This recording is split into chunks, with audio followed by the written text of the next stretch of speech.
بندہ جس سے پیار کرتا ہے نا، وہ بندہ کبھی کبھی پھر پیار کا فائدہ ناجائز بھی اٹھاتا ہے، کبھی کبھی یہ بھی نقصان لوگ کرتے ہیں۔ پہلی بات تو یہ کہ جب پیار ہو جائے تو اس کا فائدہ جائز بھی نہیں اٹھانا چاہیے۔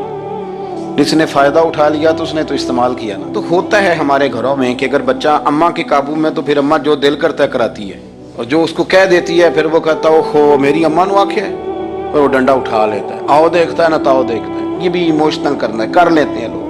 بیٹی کو بھی پتہ چل جائے نا ابا میری بات مانتا ہے، تو وہ سارے بچے کہنا سیر کرنے جانا ہے تو ابا جی کو کون منائے گا، تو کہتی ہے تسی چپ کر جاؤ، ابا جی کو میں بات کروں، اسے پتہ ہے میرے سے پیار کرتا ہے۔ اب بات کو سمجھ لیں، یہ ایک ایموشنل کرنے کا طریقہ ہوتا ہے، لوگ کر لیتے ہیں، اور وہ بندہ چونکہ پیار کر رہا ہوتا ہے تو پیار کرنے والا بہرحال کہیں نہ کہیں پھر قابو آ جاتا ہے۔ وہ استعمال بھی ہو تو ہو جاتا ہے، لیکن وہ بندہ ٹھیک ہوتا ہے، کیونکہ وہ استعمال ہو بھی رہا ہے تو ہو تو پیار میں ہی رہا ہے نا، پیار میں ہو رہا ہے نا۔ سمجھ لیں میری بات کو۔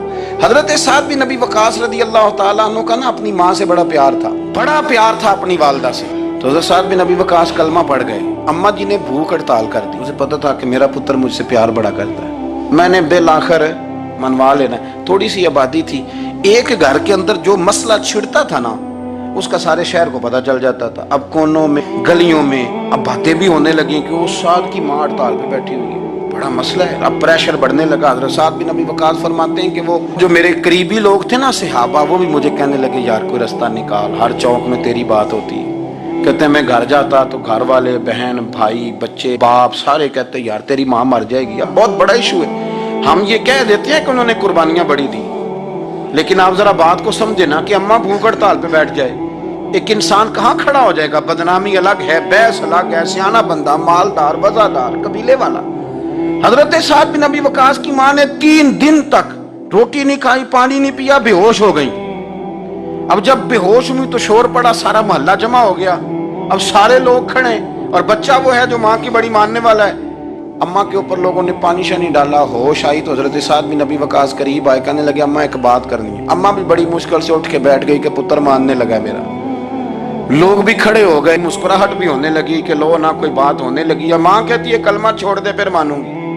حضرت سعد بن نبی وقاص کہنے لگے اماں سن میری بات، 3 دن ہو گئے، مکے کا کوئی کونا کھدرا ایسا نہیں جس میں میری تیری باتیں نہ ہوئی ہوں، اور قبیلے کا علاقے کا کوئی شخص نہیں، لوگوں نے بڑی باتیں کی، اور لوگ جب باتیں کرنے پہ آتے ہیں پھر اوپر تک جاتے ہیں۔ یہ بھی کہا کہ کیا دین یہ سکھاتا ہے کہ ماں بھوکی مر جائے؟ یہ بھی لوگوں نے کہا میں نے ہر شے سنی برداشت کی، اماں اب تو میری بات کان کھول کے سن لے۔ ماں کہنے لگی وہ کیا؟ تو حضرت سعد کہنے لگے پیدا مجھے تو نے کیا ہے، 9 ماہ تیرے پیٹ میں رہا ہوں، روٹی تیرے ہاتھ سے کھائی ہے، تجھ سے زیادہ بہتر مجھے کوئی نہیں جانتا۔ ماں سن تیری کتنی جانیں؟ اماں کہنے لگی 1۔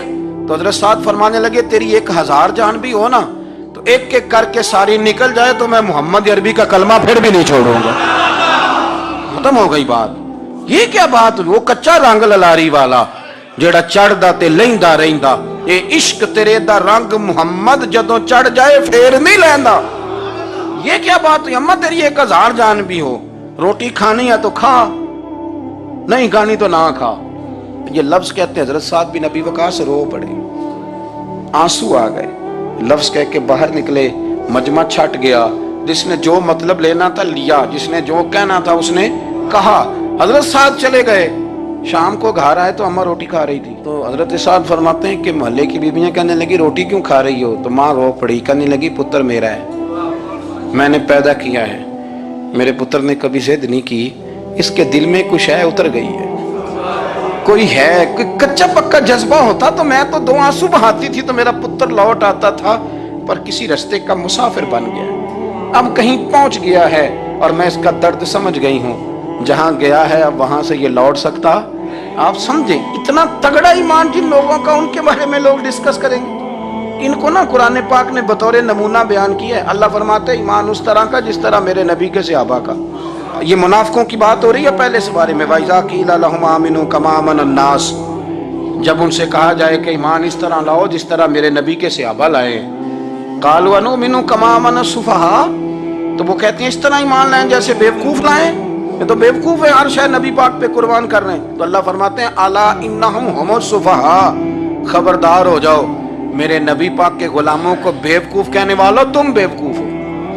اللہ کہتا ہے تم پاگل ہو، بیوقوف ہو، اللہ انہیں پاگل کہتا ہے، اللہ پاگل کہتا ہے انہیں جو نبی پاک کے صحابہ کو پاگل کہتا ہے، اللہ انہیں پاگل کہتا ہے۔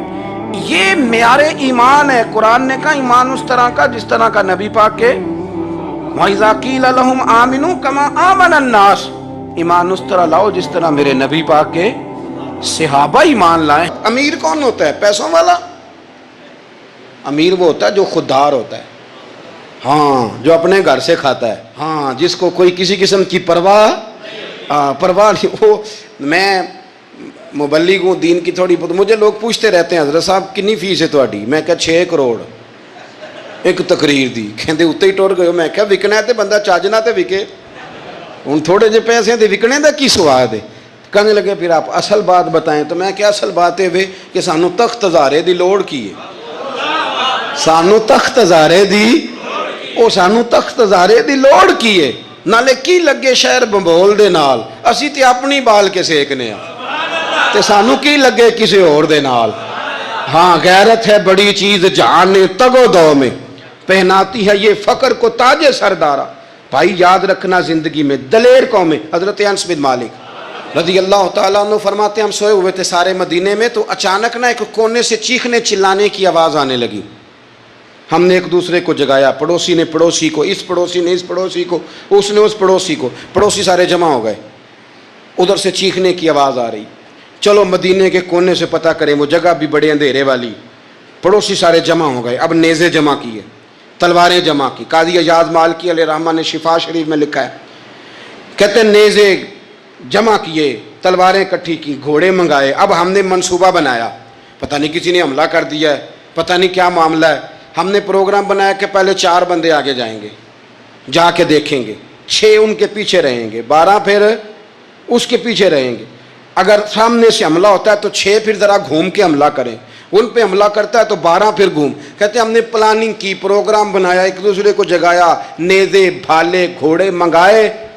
جب ہم ادھر جانے لگے نا جہاں سے شور آ رہا تھا، ہم جا رہے تھے، رسول کریم وہاں سے واپس آ رہے تھے، حضور سید عالم صلی اللہ علیہ وسلم وہاں سے واپس آ رہے تھے۔ کہتے ہیں جناب ابو طلحہ کے گھوڑے پر حضور بیٹھے ہیں اور ننگی پشت ہے گھوڑے کی، حضور نے کجاوا نہیں ڈالا، ہاتھ میں تلوار ہے، دوسرے ہاتھ میں نیزہ ہے۔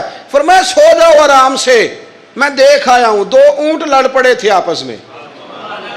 تو یا رسول اللہ آپ نے بتایا ہی نہیں۔ فرمایا میں نے سوچا کسی کو کیا تکلیف دینی ہے، چھوٹا سا تو کام ہے خود ہی کر کے آ جاتا ہوں، چھوٹا سا تو کام ہے خود ہی کر کے آ جاتا ہوں، چھوٹا سا تو معاملہ ہے۔ میرے رسول کریم اسلام نے دلیری سکھائی اپنی امت کو، میں کیا کسی کو جگانا ہے، وہ پتہ کہ اونٹ لڑ پڑے تھے چھڑا آیا ہوں، جاؤ سو جاؤ چپ کر کے، کوئی مسئلہ نہیں۔ حضرت انس بن مالک فرماتے ہیں زندگی میں جب کبھی مجھے مشکل پیش آئی تو وہ رات مجھے یاد آئی، جب بھی کسی میدان میں کھڑے ہونا پڑا تو وہ رات یاد آئی، حضور کا جانا بھی یاد آیا، واپس آنا بھی یاد آیا۔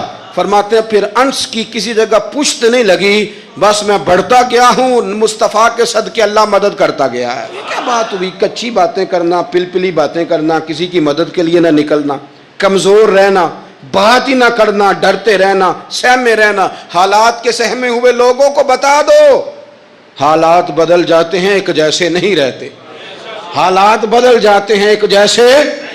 ہاں خبردار، یہ کچی کچی بات، رونا دھونا، گھروں میں عورتیں ساری مظلوم، ابا جی بھی رو رہے ہیں، فلانا بھی رو رہا ہے، رونا چاہیے پر مصطفیٰ کے عشق میں، نبی پاک کی غلامی میں۔